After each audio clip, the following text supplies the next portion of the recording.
Assalamualaikum warahmatullahi wabarakatuh. Perkenalkan, nama saya Faifuz Musyafa. Saya dari Prodi Perbankan Syariah. Kali ini saya akan membahas tentang peradaban Islam pada masa kenabian.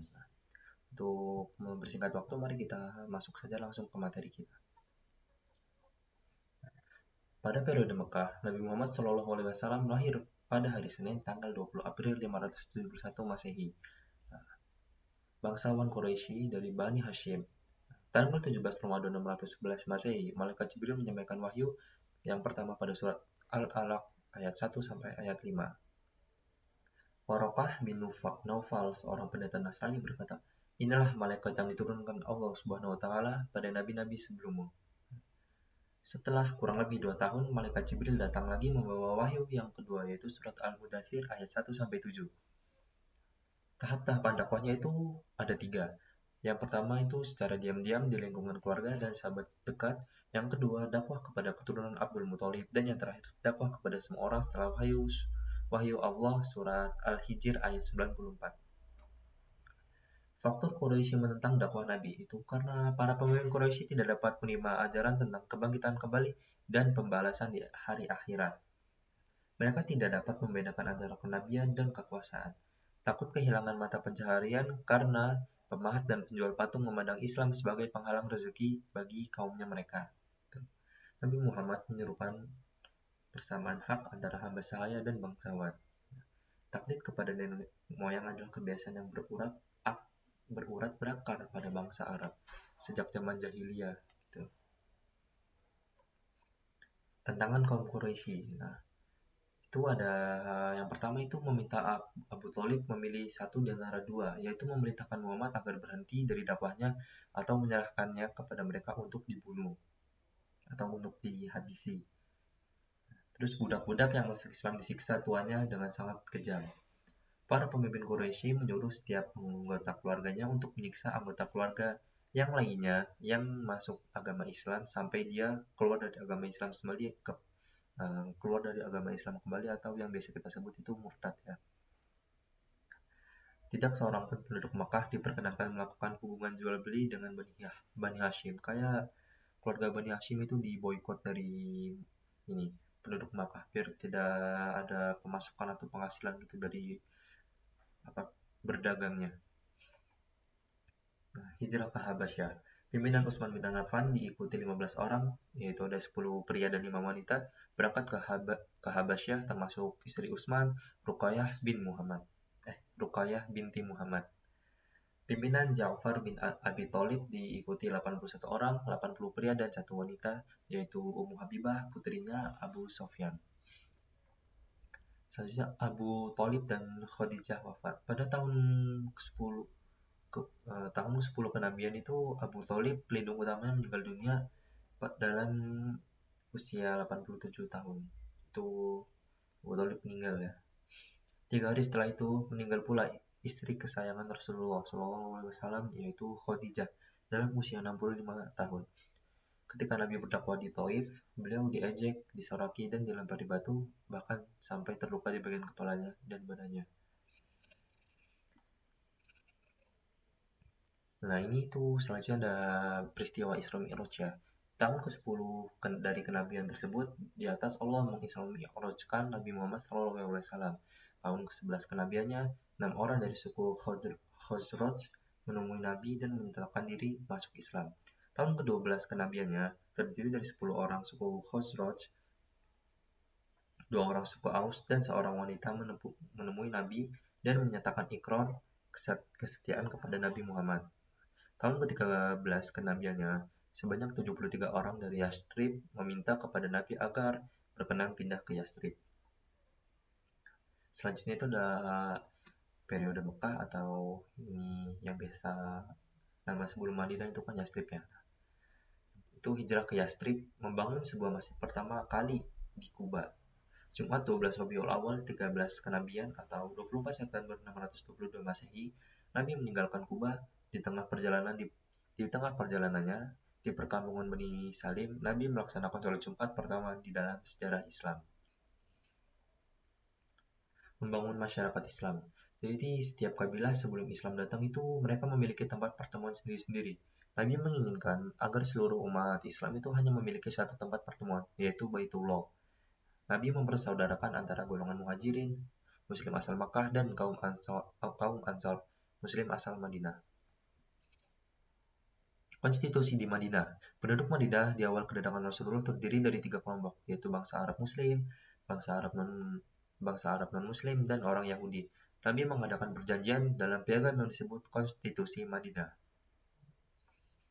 Isi konstitusi Madinah tersebut yang pertama itu ada semua kelompok yang menandatangani piagam merupakan suatu bangsa. Yang kedua, bila salah satu kelompok diserang musuh, maka kelompok lain wajib untuk membelanya. Dan yang ketiga, masing-masing kelompok tidak dibenarkan membuat perjanjian dalam bentuk apapun dengan orang Quraisy. 4. Masing-masing kelompok bebas menjalankan ajaran agamanya tanpa campur tangan ke kelompok lain. Dan untuk yang kelima, kewajiban penduduk Makkah, Madinah, baik kaum muslimin, non-muslimin, ataupun bangsa Yahudi saling bantu-membantu moral dan material. Yang terakhir itu, Nabi Muhammad adalah pemimpin seluruh penduduk Madinah dan dia menyelesaikan masalah yang timbul antar beberapa kelompok ini. Berarti kalau ada masalah apa-apa itu Nabi Muhammad jadi penengahnya. Selanjutnya untuk peristiwa Perang Badar pada bulan Ramadan 2 Hijriah atau 624 Masehi, orang-orang Quraisy sebanyak 1.000 orang di bawah pimpinan Abu Jahal bergerak menuju Madinah, sedangkan umat Islam sebanyak 314 orang Muslim keluar sebagai pemenang. Di pihak Islam gugur hanya 14 orang dan di pihak musuh gugur pula hanya 70 orang, termasuk Abu Jahal sebagai pemimpin perangnya.